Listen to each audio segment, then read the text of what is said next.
बापू वक्त के बहुत पाबंद थे गांधी जी। एक बड़ा मज़ेदार वाक़या है।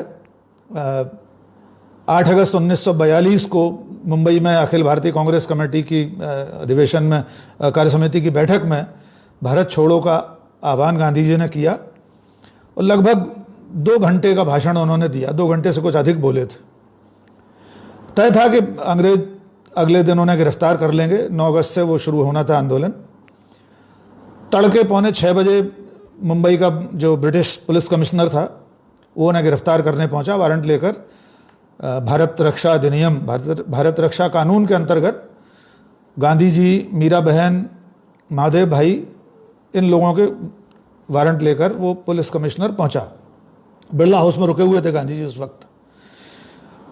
9 अगस्त 1942 को सुबह 5:45 बजे जब बापू को बताया गया कि पुलिस आपको गिरफ्तार करने आई है, ले जाने आई है, तो गांधी जी ने पुलिस कमिश्नर से पूछा, मुझे कुछ तैयारी के लिए वक्त देंगे? पुलिस कमिश्नर ने कहा, आपको आधा घंटा दिया जाता है। गांधी जी ने अपनी तैयारी की, सामान आमन समेटा। उस वक्त जो उनकी दिनचर्या थी उसके हिसाब से महादेव भाई ने भजन गाए, रामधुन हुई और अमनतुल सलाम एक बहन वहाँ पर उनके साथ रहती थी, उन्होंने कुरान की आयतें पढ़कर सुनाई। गांधी जी ने भगवत गीता रखी अपने साथ में, कुरान दी उनको, इन बहन ने, मुस्लिम बहन जो साथ में थी। और इस पूरी प्रक्रिया में आधा घंटे से 2 या 3 मिनट का ज़्यादा वक्त लग गया। गांधी जी बहुत हास प्रयास भी करते थे। उन्होंने उस अंग्रेज पुलिस कमिश्नर से कहा, मैं माफ़ी चाहता हूं कि आपको 2-3 मिनट अधिक रुकना पड़ गया मेरे लिए। खैर, इस तरह गांधी जी को गिरफ्तार करके ले जाया गया और बाद में वे आगा खां महल में रखे गए पूना में। लंबी बात है। कुल मिलाकर गांधी जी वक्त के इतने पाबंद थे, चाहे वो साउथ अफ्रीका का उनका संघर्ष हो, चाहे हिंदुस्तान में, अमूमन वे 1-1 मिनट वक्त पर पहुंचते थे। तो मैं उन सब लोगों का स्वागत करता हूं जो एकदम ठीक 8:30 पर इस संवाद के लिए आ जाते हैं। कुछ सूचनाएं हम साझा करेंगे और उससे पहले एक बात बड़ी महत्वपूर्ण, अगर मैं यूं कहूं कि एक श्रृंखला ग्वालियर के हमारे मित्र रमाशंकर सिंह लिख रहे हैं सकारात्मकता और नकारात्मकता को लेकर। यद्यपि मैं 3-4 दिन पहले कह चुका हूं इस विषय में, उन्होंने बड़े विस्तार से अपनी बात कही है। दरअसल में एक फैशन इस वक्त चल रहा है। बहुत सारे लोग, और हम सब जानते हैं वे कौन लोग हैं, किन्हें तकलीफ है, इस वक्त सवाल उठाने को लेकर नकारात्मकता का राग अलापा जा रहा है। तो रमाशंकर सिंह ने बड़े विस्तार से लिखा है। मैं बहुत संक्षेप में ये कहना चाहता हूं कि ये ही सच्ची सकारात्मकता है जो हम इस वक्त, इस समय समाज और देश की वास्तविक चिंता कर रहे हैं, उसके लिए लगातार बात कर रहे हैं। और ये बहुत अच्छी बात है कि सत्ता, सर्वोच्च सत्ता शिखर इन सब आवाज़ों को सुन रहा है। क्योंकि लगातार पिछले 10-12 दिनों में, 15-20 दिनों में, जब से ये महा आपदा आई है, हुआ तो ये है कि जिन्हें हमारी बातें नकारात्मक लग रही हैं, उन्होंने अपने शिखर नेतृत्व की अपीलों तक का अपमान किया है, उनके कहे हुए शब्दों का पालन नहीं किया। अगर अटल जी का एक जिक्र किया है रमाशंकर जी ने, मैं उसे भी आप उसके हवाले से कहना चाहता हूँ। उन्होंने कहा है, अटल जी ने, कि जिस दिन इस देश में कैसे भी अल्पसंख्यकों को स्वाभिमान के साथ और पूरी स्वतंत्रता के साथ बराबरी का दर्जे से जीने का हक नहीं रहेगा, उस दिन ये, दरअसल ये भारत नहीं रहेगा। तो हम सार्वभौमिक बात करते हैं, सबकी बात करते हैं, और ये सबसे मिलकर ही भारत बना है, उन सब की चिंता करते हैं। फिर भी जिन्हें हमारी बात नकारात्मकता लगती हो, उनका भी ये अधिकार है। चलिए कुछ सूचनाएं साझा कर लेते हैं। और आज एक बहुत महत्वपूर्ण विषय जिसका मैंने सुबह संकेत किया था, सब शरीके जुर्म हैं। हमारे सहयोगी सौमित्र रॉय ने बहुत विस्तार से जानकारियाँ दी हैं, वो मैं आपके साथ साझा करूँगा। सूचना ये है, आप सबको मालूम है, आज प्रधानमंत्री ने मुख्यमंत्रियों के साथ वीडियो कॉन्फ्रेंसिंग में बात की है लॉकडाउन को लेकर, और लगभग अब ये मानस देश का बन रहा है। इसकी आधिकारिक घोषणा शायद प्रधानमंत्री कल करेंगे। फिलहाल 4 राज्यों ने अपने अपने राज्यों में लॉकडाउन की अवधि बढ़ा दी है, 30 अप्रैल तक कर दी है। पंजाब, उड़ीसा, पश्चिम बंगाल और महाराष्ट्र, 4 राज्यों ने इस लॉकडाउन की अवधि को बढ़ा दिया। और हम भी लगातार कहते रहे हैं कि सचमुच में फिलहाल इसको रोकने का यही उपाय है। भारत सरकार इस दिशा में शायद कदम उठाएगी, कल इसकी घोषणा होगी। हमने कल से अब तक की कुछ घटनाओं पर हम बात करना चाहेंगे। सूरत में कल एक बड़ा प्रदर्शन हुआ। जो मजदूर दूसरे राज्यों से आए हुए हैं, उन्हें वेतन नहीं मिल रहा और वे कल प्रदर्शन पर उतर आए और सोशल डिस्टेंसिंग का जिस तरह से धज्जियां उड़ रही हैं अलग अलग कारणों से, और वे सब उड़ा रहे हैं। इसीलिए मैं कह रहा हूं सब शरीक जुर्म हैं, हम सब उसमें शामिल हैं। वहां पर आगजनी हुई, गाड़ियां जलाई गई, हजारों मजदूर सड़कों पर उतर आए, पुलिस ने लाठीचार्ज भी किया। आज वे मजदूर अपने हाथों में तख्तियां लेकर, गले में तख्तियां लेकर सड़कों पर निकले कि हम भूखे हैं, हमें घर जाने दो। तो ये सरकार को भी सोचना है समाज के साथ साथ कि इन सब हजारों लाखों, या मैं यूं कहूं कि करोड़ों मजदूरों, कामगारों, मजबूरों की चिंता भी समाज और सरकार को एक साथ करना है। शबे बारात थी, हमने बात की थी, मैंने अपील की थी उससे पहले, आपको याद होगा कि अपने अपने घरों में रहकर जो भी आपको नमाज अदा करनी है, जो भी खराज अकीदत पेश करना है। लेकिन इसके बावजूद मुल्क में कई जगहों से ऐसी शिकायतें आईं कि लोगों ने मस्जिद में जाकर नमाज अदा करने की कोशिश की और उनके खिलाफ मुकदमे दर्ज हुए हैं। इसलिए मैं कह रहा हूं इस जहालत के खिलाफ सबको लड़ना पड़ेगा, सबको धर्म जाति के बंधनों से ऊपर उठकर।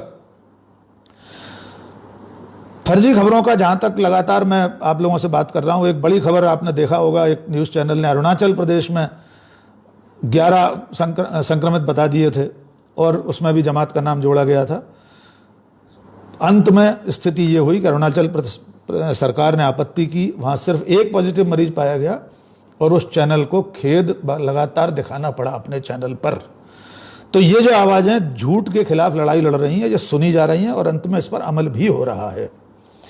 एक बहुत रोचक मामला आया है सामने, वो मैं ज़रूर आप लोगों से डिस्कस करना चाहूँगा। और ये लॉकडाउन में जो सोशल डिस्टेंसिंग तोड़ने की जो घटनाएं हो रही, ओखला की एक वीडियो हमने देखा, ओखला का देखा है, दिल्ली के पास मंडी खुल गई, हजारों की संख्या में उस मंडी में लोग मौजूद हैं। ऐसे में कितना भयंकर खतरा पैदा हो जाएगा इस संक्रमण के फैलने का, इसकी कल्पना की जा सकती है। तो इस सबको एक साथ मिलकर लड़ना है। एक खबर बिहार में आई कि नेपाल से संक्रमित लोग भेजे जा रहे हैं, प्रवेश कराए जा रहे हैं बिहार में। किसी अधिकारी ने एक पत्र लिखा, तुरंत बिहार के डायरेक्टर जनरल पुलिस ने, डीजीपी ने, पुलिस के मुखिया ने इसका खंडन किया। उन्होंने बताया कि बिहार की सीमाएं तो बहुत दिन पहले से सील हैं, इंटर डिस्ट्रिक्ट तक सील हैं, और चूंकि नेपाल तो दूसरा देश है, वहां से आने वाली सीमाएं तो बहुत पहले से सील हैं, तो कोई ऐसा प्रवेश वहां नहीं हुआ है सामुदायिक रूप से। छत्तीसगढ़ का एक बहुत विशेष प्रकरण है। छत्तीसगढ़ में एक हाई कोर्ट वहाँ का जो है, उसमें एक याचिका लगाई गई कि मरकज से, दिल्ली से लौटकर कुछ लोग आए हैं बड़ी संख्या में, और उसमें से 52 लोग लापता हैं और एक पूरी सूची दी गई। हाई कोर्ट ने कहा इंटेंसिवली इनको ढूंढा जाए, सघन इनकी जांच की जाए जहाँ भी हों। और जैसा कि हम सब जानते हैं, धुआंधार उसको लेकर सोशल मीडिया पर नफरत का परनाला बहना शुरू हो गया कि छत्तीसगढ़ में भी इस तरह से छुपे हुए हैं लोग। उसकी हकीकत ये सामने आई बाद में, जो पूरी पड़ताल हुई। चूंकि टावर लोकेशन के हिसाब से हम सब जानते हैं, जब पुलिस किसी को तलाशने की कोशिश करती है तो वो व्यक्ति फलां तारीख को उसके मोबाइल नंबर पर वो कहाँ था, टावर लोकेशन से ऐसे लोगों की सूची बन गई जिनमें से निश्चित तौर पर बहुत सारे लोग दिल्ली से आए थे। कोई निजामुद्दीन स्टेशन से ट्रेन में बैठा होगा, कोई नई दिल्ली से बैठा होगा। उनमें 107 लोग गैर मुस्लिम पाए गए हैं, शर्मा, मिश्रा इत्यादि इत्यादि इत्यादि।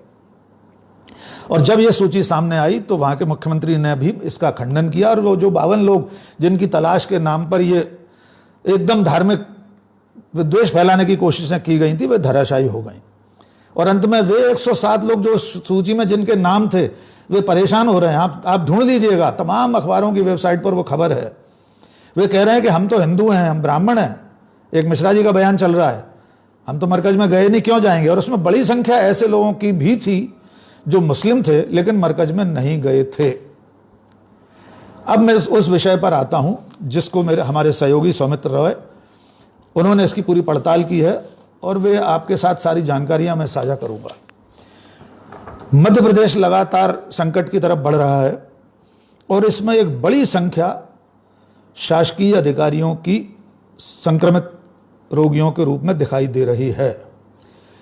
इसकी जब पड़ताल की गई तो मालूम ये हुआ, बिल्कुल दस्तावेजी प्रमाण हैं इसके, कि बहुत सारे अधिकारी और उनके परिजन नाम लेना भी एक आध का ही उचित है।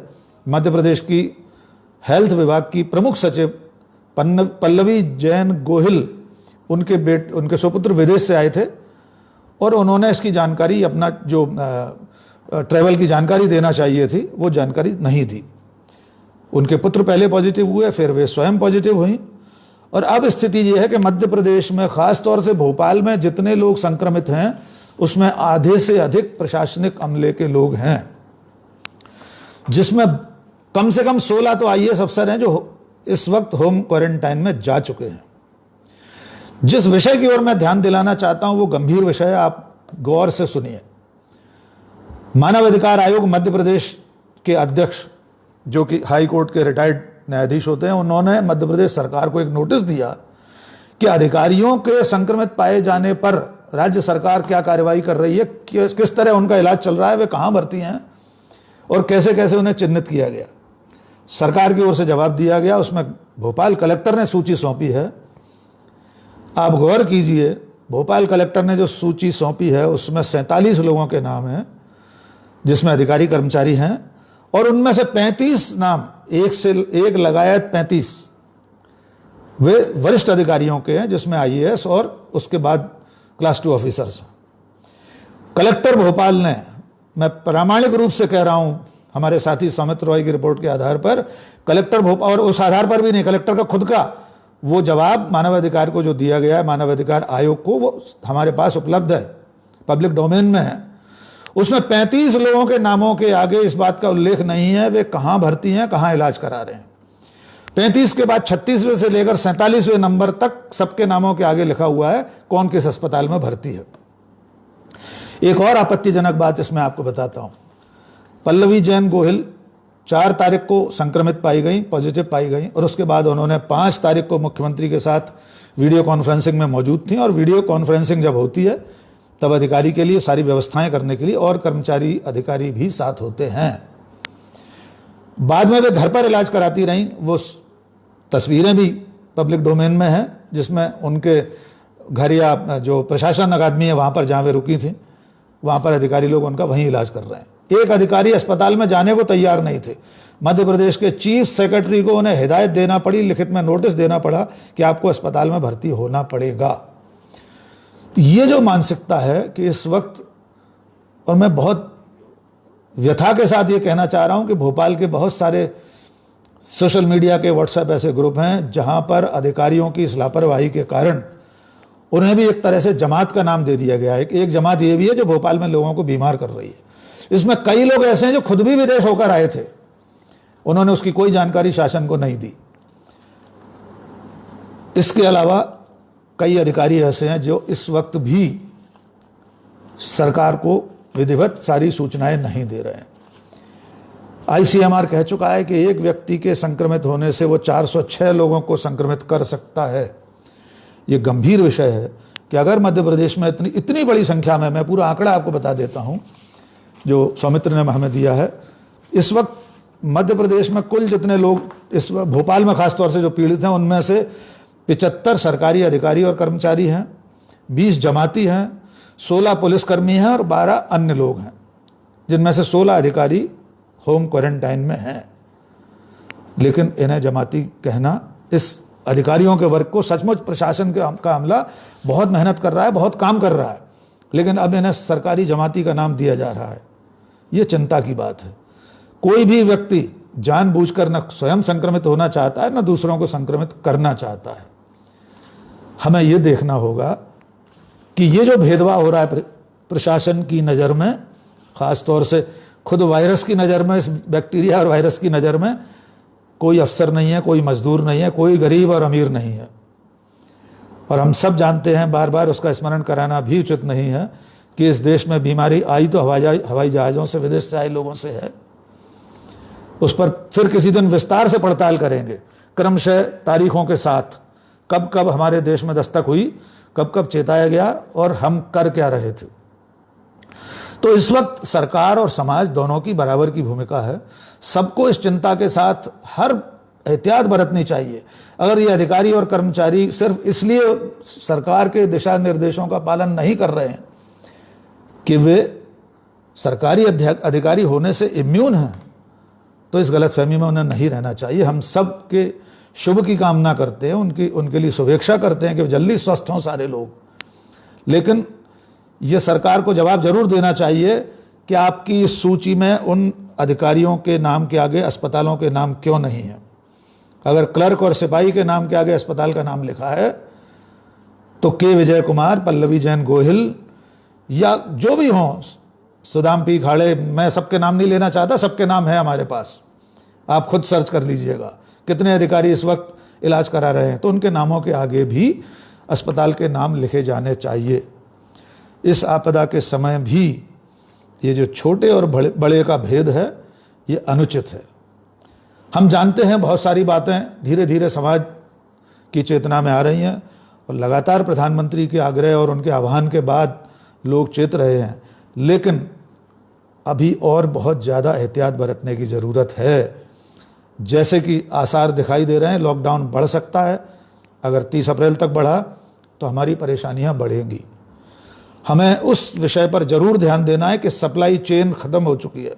3.5 लाख ट्रक देश के हाईवेज पर खड़े हुए हैं जो जरूरी सामान की आपूर्ति करते हैं। इस वक्त भी सामान के लिए जो खाद्य सामग्री चाहिए लोगों को, आम लोगों को, गरीबों को, ज़रूरतमंदों को, और ऐसे लोग भी हैं जो सड़क पर लाइन लगाकर लेने की स्थिति में नहीं होंगे, लेकिन उनके घरों में भी सामान खत्म हो चुके हैं। तो सरकार को अगला लॉकडाउन 2 हफ्ते का बढ़ाने से पहले इस सप्लाई चेन की चिंता करनी होगी। ये आपूर्ति सभी जिलों तक, शहरों तक पहुंच जाए, ऐसा प्रबंध करना सरकार की जिम्मेदारी है। फिलहाल जो कुछ हमारे आसपास हो रहा है इसमें हम में से कोई बरी नहीं है, गलतियां हम सब कर रहे हैं। जिसे जहां अवसर मिल रहा है वहां वो भीड़ जुटाने लगता है। न इसमें किसी दल की बात है, न किसी राजनीतिक विचार की बात है, हम सब एक से हो रहे हैं। तो इस भीड़ से बचना होगा। इस वक्त दुष्यंत कुमार के शब्दों के साथ मैं विराम दूंगा अपनी बात को।